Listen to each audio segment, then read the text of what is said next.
Okay. Hi, everybody. I'm Donna Frasca, Spirit Chats with Donna Frasca. And today I'm really excited about our guest, Jason Goldsworthy.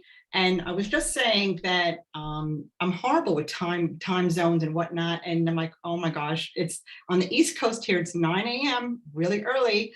And by you, it is 3 o'clock or so. Yeah, 3 o'clock in the afternoon. In Germany, you had said? Germany, yes. Wow, that's fantastic. I love that the world is flat when we go up to social media like this. I love it. I love it. Well, I'm super honored that that I am starting my day with you. I followed you on social media for a while, and I just love your energy. I interview so many people, and I just pull out those certain people that have that really nice vibe and a great spiritual journey to share, with everybody. So, if you don't mind, if you want to maybe just start and tell us a little bit about who you are and what you do. Well, hi, I'm Jason Goldsworthy, and I'm not only a medium, I'm a teacher of mediumship, and I teach mediumship and give readings, well, these days worldwide. I'm well travelled. I've been to Finland, to Canada, to Sweden, to different places with my mediumship, England, Wales, you name it. There's so many different places I've been. And this all started off with me with as being a hobby, and I just felt I had to follow my soul's calling to discover what this hobby was. Why was I so sensitive, and why did I have all these gifts? Mhm. And it got turned all around into becoming my full-time work, and now I'm just a full-time teacher of mediumship, which you've seen my YouTube channel. Yes, yes. That's my gift to the world, so that they can have answers to real questions. But also, I have my own website where people can learn from me if they'd like to. And yeah, I'm just achieved for the Spiritualist National Union not only the certificate in speaking and demonstrating, but I've also achieved that in teaching. So I have some qualifications behind me as well. Yes, you sure do. And I'm a psychic medium as well. And I might be interested in some of those courses. It's always good to get a refresher, right? Absolutely. And I love that you said that, this is your hobby. It's an interesting word to choose for this incredible journey that we share. But I do understand what you say about being so sensitive. As mediums, we need to be hyper. I say hypersensitive, and it just comes to us naturally, just to be able to touch, connect with that on the spirit. Oh, I'm getting chills as we speak. Talk about connecting, right? Isn't that amazing? I love that. But that's how we do it. That's how. You know, uh, the spirit connection, when we just open up that heart chakra and reach out to other people, that sensitivity, as hard it is as it is on our human body, right? Yeah. um, Actually, you know what, that's a great segue. How Jason, how do you deal on a day-to-day basis with that sensitivity? Because I know a lot of my medium friends, we struggle with that so much. How do you deal with that? How do I deal with my sensitivity? Well, for you guys, I'm my own coach. I'm my own psychiatrist. I coach myself. I take care of myself, and it's knowing your sensitivity. So I know exactly what works for me and what doesn't work for me. So Mhm. if I immerse myself into crowds for a long period of time, I know I'm going to get overwhelmed. So Yeah, yeah. I need to plan in those moments of retreat, meditation, and coming back to self. Because being a highly empathic and sensitive, I can pick up the emotions from everybody. Right, So right. it's not only one person, it would be the group. So anyone's grief will feel as my own grief, anyone's sensitivity will feel as mine. So it's really good to come back and say, okay, who am I? And I do that quite regularly after I've given a reading. I'll come back and say, okay, that I've given that reading now. I felt the spirit world. I felt the person I'm working with. How do I feel? And really realign myself with the core essence of my own spirit and soul. And then I'll notice, okay, I'm still the vibrant self that I always am. So it's really planning in those moments of rest. I take a lot of walks in nature because I find that, scientifically that's been tested. When you walk in nature, your chakras open up and work fully, and your aura opens up fully as well. So it's really a great place to come back to your own true nature, because that will happen naturally anyway. And yeah, I plan my week because I'm quite busy in the work that I do. So I'll plan, I'm working this day, and I work every day, but I work on different things. So I'll plan myself. Okay, I'm going to do a lot of work in the morning. I'll give myself the afternoon off. Hmm. If I'm doing a demonstration of mediumship for a spiritualist church on the Sunday, I'll give myself the morning off the next day. Good for you. So it's really knowing that Yeah. because when you do this spiritual work, your sensitivity, and you'll be empowered. Afterwards, you've got to get to sleep, and a lot of people will be like, after they've worked, they're like, "Oh, I feel empowered. I can't sleep." So you need to plan for that in the next day, not that you burn yourself out. So it's really seeking the balance, and I do that just by looking at my week and say, okay, I'm doing work here. I'm taking time off here. Yes. It's needed for us, Yeah. really. And I and I like that balance, and it's so needed that some mediums, they're like machines where they book their entire day with readings and day every day. I'm like, oh my gosh. I mean, there's people who can do that. I can't do that. I like to, like you said, do a little bit of a mediumship, reading a connection, one day one time, and then the rest for self-care, just for that nice balance. Mm. And the same thing, going out in nature is it's a really simple fix to be able just to go outside barefoot, even if it's just 10 minutes a day.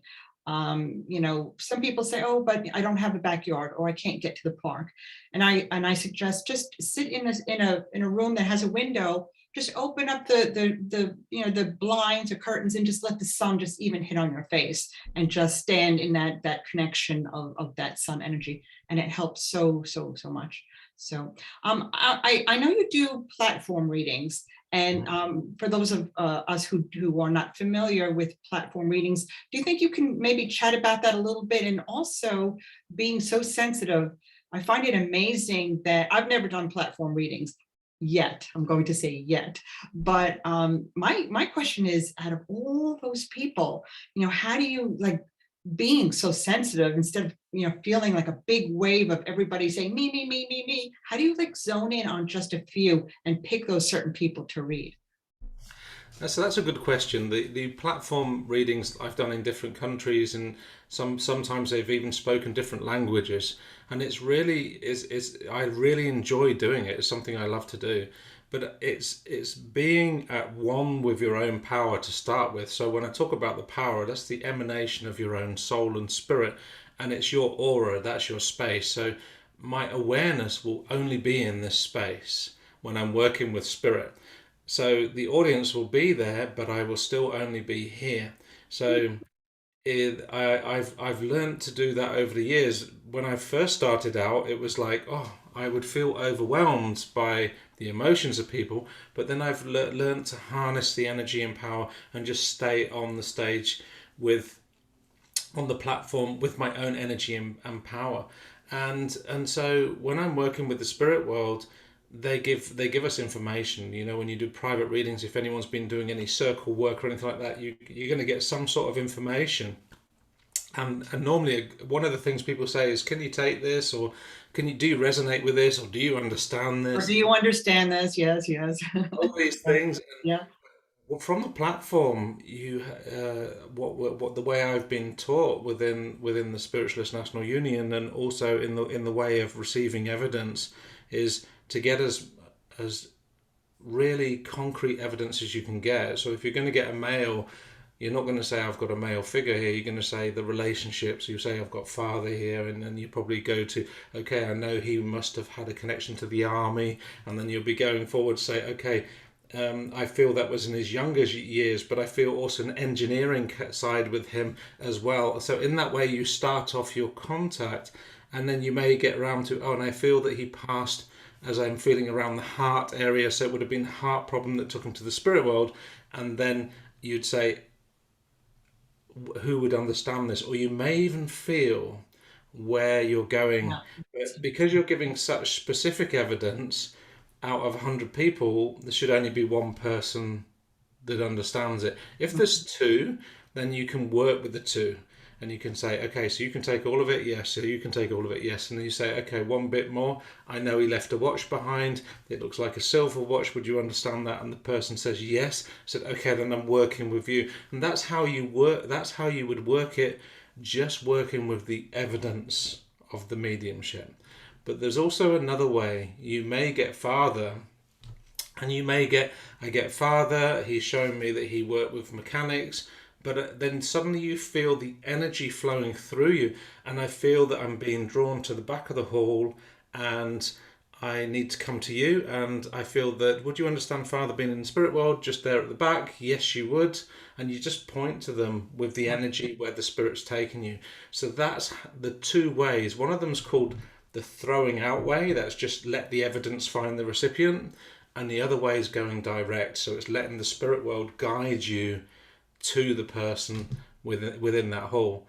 Again, it's multitasking because you're working with your sensitivity, you're working with the spirit world's sensitive emotions, but you're also working with the recipient's emotions as well. So the moment you say, okay, the message has come, you say thank you, and then you let it go, and then you make another link, then you get another contact. So it's God. like it's if someone does private readings all day, when you've done about 20 of these contacts in an evening, this is like, this is the I can't energy. even imagine. I can't. I can't even imagine. And that is where your experience and training, comes in to be able to, hoping 20 years from now that I have that sense as well to do that. But I just let spirit take the wheel and guide me to people like yourself for information and provide it for other people. But I love that. I mean, I love that when you connect with spirit and you're trying to get that information just to keep going and stay with it and digging deeper into that information.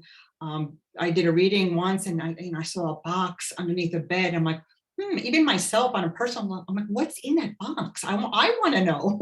Not only does the sitter want to know, but I want to know. So it's readings like that, Jason, that are so amazing where you can just say, let's open that box and let's see what's in it. Oh, there's coins, there's a handkerchief, there's this, why did we use that handkerchief? Was it from somebody's passing? Was it, a gift? And those are the details that that make readings amazing. Just amazing, and where that sensitivity comes in. I have another question for you. I have a ton of questions, but like I said, is half hour okay for you chatting? Because I could go on for like an hour or so, but is half hour good for you? Yeah, you can go on for half an hour, no problem. Okay, good. Have you noticed a difference in not only maybe spirit connection, but with your clients the past year or two with connecting with spirit? Not you connecting with spirit, but the sitters need to connect with spirit. Have the messages been different or more intense? That's something that I noticed differently. Like there's more of a need for well, there's always a need for that pull of love and whatnot. But have you noticed the message is different like the past year or so? Absolutely.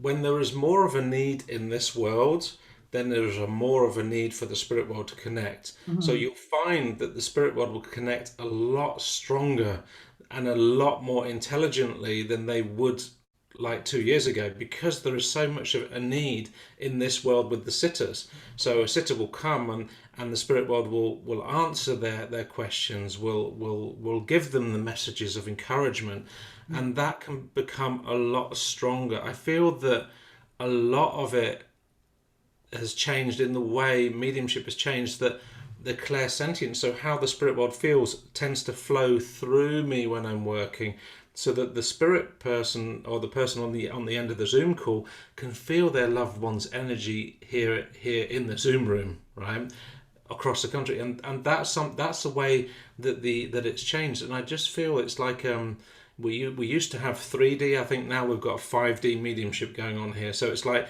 it's stepped up a level so that loved ones can connect to their loved ones here on Earth, but give them the feeling of their presence as well. So that's how mediumship has changed. And I have noticed the evidence has got more, and also the messages have been a lot stronger and more flowing coming from spirit, because people need to hear their messages from spirit.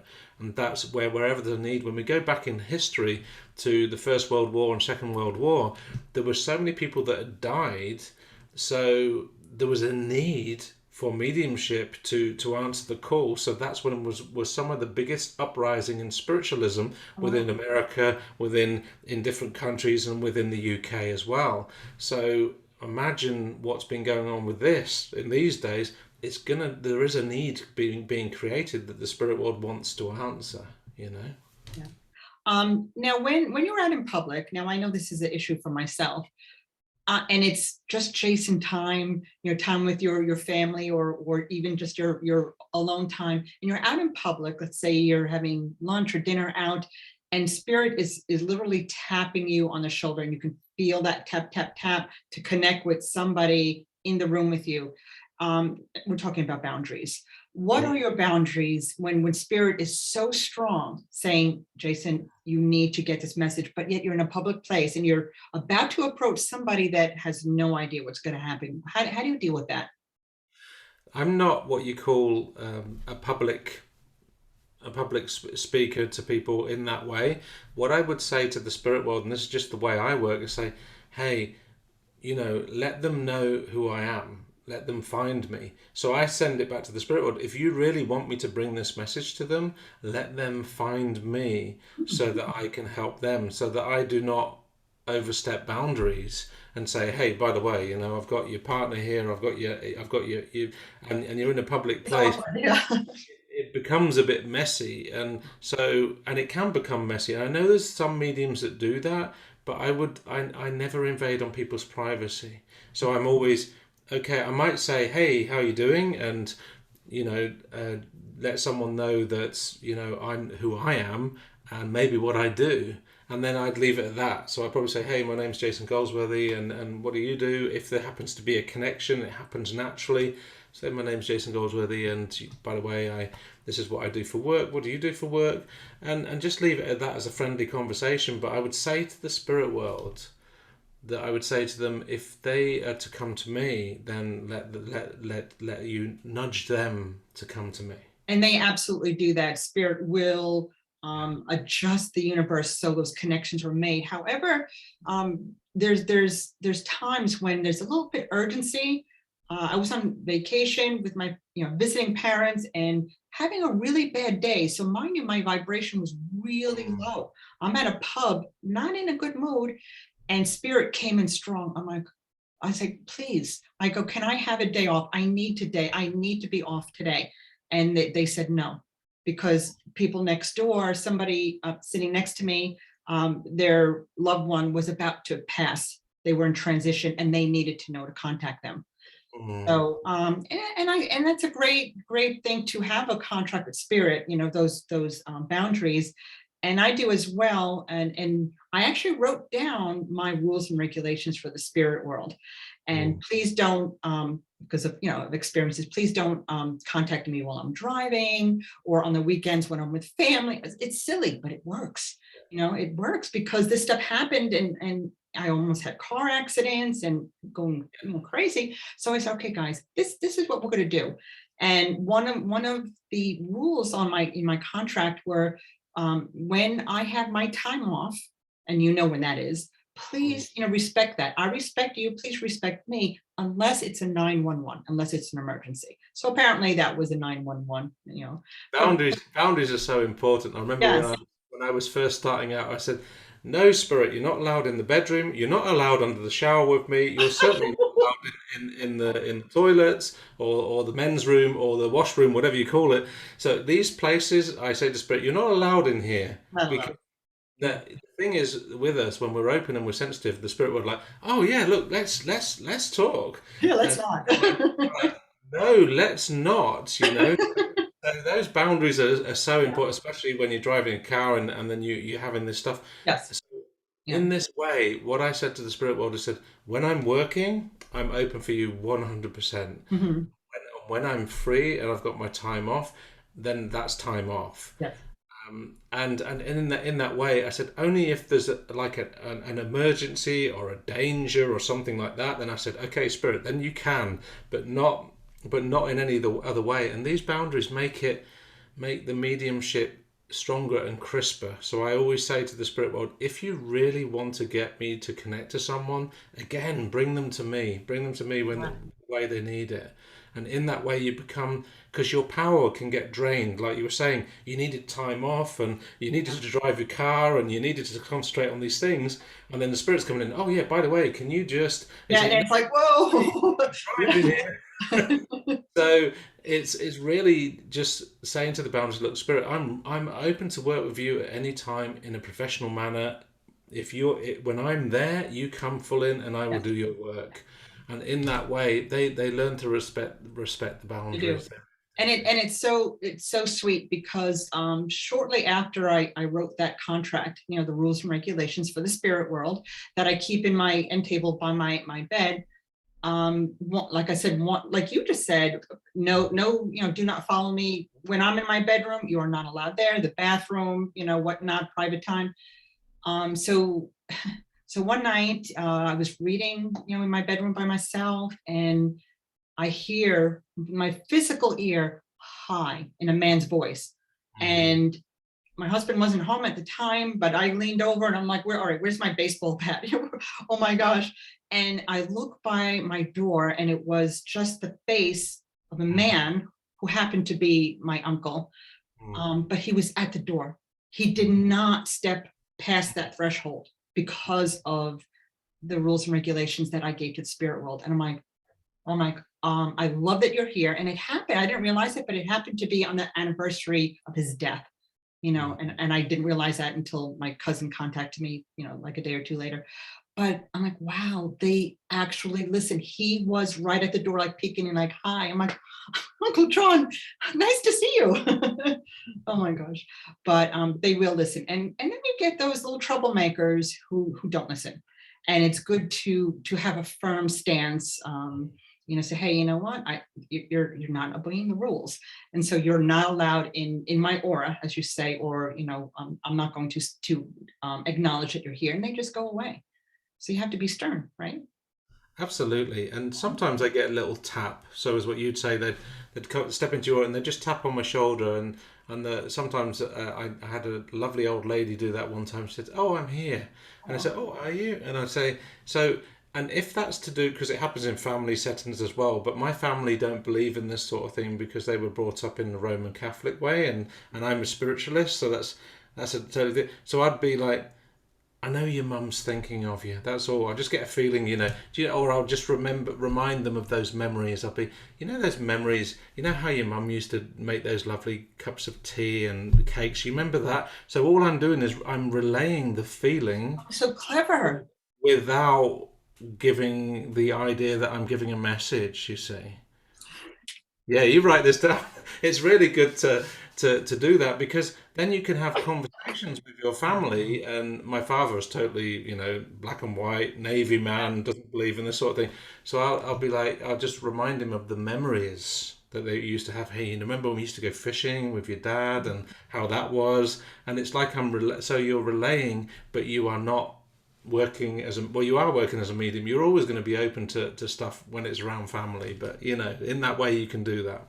What a great idea, just to, based on what you hear from spirit, to start a conversation with the person that you feel directed to. Well, thank you. I learned something today. Sure. And hopefully everybody else did as well. Is there one point that you would like to share with everybody? I know you offer a lot of classes, and we'll share your links and everything, in the YouTube description. Is there just a few tips that you would like to uh, convey to upcoming mediums to help the journey, a little bit easier, beside taking classes and allowing time for self, care and one? Are there any tips that you have? The tips I've got for people that want to learn to be is, I'd say, look at the pioneers. Look at Emma Hardinge Britten, read her biography, or read the biography of Albert Best or of Gordon Higginson, and these sorts of books of pioneers of the past, because we can learn so much from not only the things that they did that were correct, but also the things that you thought, oh, they shouldn't have done that, or that was a, but it's, you really learn a lot from what the pioneers did, because the pioneers, they created the possibility for us to do mediumship open today. It used to be in the dark ages, they'd call them witches and they'd burn them if they were. So now we've got to a point where they've created this safe place where we can actually be ourselves. So reading and studying in that way, it's not signing up to all these courses, but you're reading and doing your own research. Another thing I'd say is what I learned from my development was to sit in the power every day, and just to do it every day. I do it 25 minutes every day. When I was learning as a student medium, I did that for 3 years, sitting in the power every day. And when I got into the professional side and working 2 jobs, I didn't have time to do it. And now I'm back into it. It's so needed, because it's that replenishment of your own power, but also holding yourself at the frequency where you can communicate with the spirit world properly. Now, this is the cheapest way to develop yourself as a medium. And what I know is, when I look at the great mediums, so as Albert Best, Emma Hardinge Britton, Gordon Higginson, and all of them, they've got one thing in common. They sat in the power of circles for more than 9 years. And some of them went to circles, like Emma, she went to circles 3 times a day, every day. And she had her own circle. She had her own circle as well. And she was teaching students. So there was a commitment to sitting in the power of the spirit world, because they sat in circle differently then. It's sitting in the power of the circle and letting the spirit world work with you and on you. So in that way, that you think about 9 years of sitting in the power, what that would do for your mediumship. Yeah, I love, you mentioned Gordon Higginson, and I love listening to his videos. Really hard to hear and understand because of the quality, because they're so old. But even his books, and about he talks about sitting in the power, and he mentioned this little bit of a sense of humor, right? He has he mentioned one thing. I don't know. It was in the videos that I heard over the years. He was talking about the chakras, and how he was quite blunt, actually. He said, some mediums say, oh, now we're going to open our chakras, now we're going to close them. And he's like, and basically he said, well, if we close our chakras, we would be dead. I'm like, yes. I'm like, I never got this open close. They're the energy centers of our bodies, and we can enhance them, but I don't believe that they ever should be closed. That's just my opinion. And I just belly laughed when I heard him say that. I'm like, yes, Gordon, I love that. That's so funny, because I've never closed my aura or my chakras in that way. What I have done is what I would call, you sensitize and then you desensitize. Yes.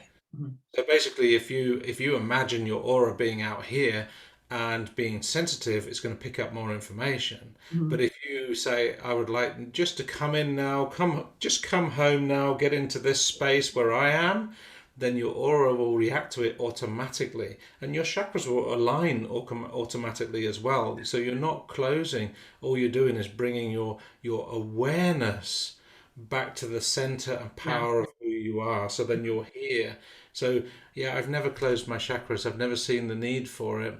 All I know is with chakras, like I said, they'll open naturally when you walk in nature, and they'll get bigger and they'll get into alignment. But when you're in crowded spaces, your aura naturally gets smaller and naturally becomes more closer to itself. So in that way, you're adjusting your colors of your aura, the way your aura is, and your chakras, without even having to do anything. Those chakras are so smart. I remember years ago when I was in training in classes, I met once a week with my mentor in a classroom locally, and I'm very clairvoyant. And she would come up to me. She's like, Donna, your third eye chakra is a little bit large today. She said exactly what you said. She goes, can't just visualize it a little bit smaller just for today. And so what I do, I visualize a little dial maybe like on a radio, and I visualize this beautiful indigo blue chakra. I'm like, okay, make it a little bit quieter today, just a little bit smaller. And it really helps the day instead of seeing all these things, which is amazing. But everything needs to be in balance, because the chakras underneath, I'm like, hey, can you be a little bit smaller today? Oh my God. Before, you had mentioned that you used to sit in the power quite often, and you had stopped for a while, and then you went back to that. When was that? Was that recently that you started to sit in the power again? I think I started, I think because we've been in this pandemic for about 2 years now. So I think I started back then doing it in stints of 30 days. And I do this 30-day challenge, power challenge. And I said, oh, everyone can join me if they want to join me. And I think I did it again in December, where I said, let's do it again in December. But it's just stuck since then. So I just keep doing it. And I always used to challenge myself whenever I felt I'm feeling a little bit depleted, or I'm feeling a little bit, that life is a bit too much, and then I'll just start sitting in the power every day. So that's how I measure, what do I need? And now I just use it as an everyday practice. So every morning, 25 minutes sitting in the power, and makes a big difference. Yeah, makes a big difference to your day. Yes. As a matter of fact, I noted that energy change in you recently, which is why we're chatting today. Because like I said, I've been watching you for a while. I've taken courses at the Arthur Findlay College. I have not been there. I tried to get there, but the weather was horrible. So I took online courses. And I've been watching you over the years and enjoyed. And I felt a huge energy shift in you. And it's amazing. I love what you're doing now. And I'm like, I need to know what he did because your YouTube channel is just exploded. Yes. And we'll share that link, again, in the description here, and you can verbalize it as well. But I'm like, he did something different. His energy has changed. And it's just, before you're teaching, I mean, it was so sensitive. Out of all the mediums that I follow, and I look at them all, from Arthur Findlay College, and I used to be on Facebook, but like I said, I'm too sensitive. I can't do it anymore. And I missed that because everybody was there, but I'm on MeWe now, which is, the energy is just like a piece of lace. It's wonderful. And we have a following there. But as far as you, Jason, I'm like, your energy, the second I see somebody, I feel that energy. All these teachers, these mentors, and that's how I know who to go to for classes. But I'm like, oh, he's so sweet. He's got such a soft demeanor, and that's a good teacher. That's a good mentor. And then it was a little like a plateau. Then all of a sudden you came in, bam. I'm like, whoa! I go, look. Oh, I just felt that in the heart chakra. I just felt that in the heart. I'm like, wow, what did he do? I want to find out. But I just feel like you amped it up, and that clearly is sensed on your YouTube channel. So if you would like to put all your plugs in now, tell us about your YouTube channel and your classes, or anything that you'd like to share with us. And again, I'm going to put all those links. You send them to me on email, and I will put all those links in the description in our YouTube channel here. Okay, so yeah, Donna was asking, what did I do that changed in myself? I changed my routine. So I changed not only the routine, the way I live. I get up earlier, I do everything. I got a routine of sitting in the power every day, doing my fitness every day, changing myself. Basically, I shifted myself into gear. Let's put it that way. You can see that on my YouTube channel on a day in the life of a medium. I've done some videos on there. That's how I balance my life. Also, my YouTube channel is real questions that people have asked that I can give real answers to, and it's as quick and as to the point as possible. And the things that I'm sharing on my YouTube channel are the things that, so many questions that people have asked that they really need to know the answers from. And my passion is being a teacher, so that what actually changed in me was sharing that passion in a far more sympathetic way to help as many people as possible. So that's why I started the channel, because everyone says, okay, you are a professional medium. I have a website, and there you can pay me for doing classes and this, that, and the other. But for the people that need some inspiration, or need some help, or need something, they can just find that on my YouTube. And on my YouTube, there's everything that can be that they can find. So that's me, and that's what I do. But yeah, my website, everything's there, and if anyone wants to connect in that way, either via my YouTube, via Facebook, or social media, I'm on most places. But the secret to owning your own power and energy is giving yourself a ban from these telephones with social media and harnessing your power so that you say, I only go on there to answer messages. I don't scroll anything anymore. So keeping the energy in the here and now. So that was the answer to that one, Donna. That's really how I did it. But also plugging my YouTube channel on my website, jasongoldsworthy.com. Yes. I love it. I love it. I love it. So fantastic chatting with you, Jason, and wonderful tips. I love your energy. And everybody, please visit Jason on his website and on YouTube. Again, I will have all that information in the description in this Spirit Chats with Donna Frasca. And Jason, you just made my day. It is now 9:35. It is my weekend. My weekend starts now. And I am like on cloud nine, nice and high vibration. So Spirit, please respect that I am on my day off right now because they're like, ooh, Donna's happy now. Let's go Donna. So, all right, Jason. Thank you so much joining for me today. I do appreciate it. Thank you. You're welcome. Bye-bye. You're welcome. Bye-bye. Bye-bye.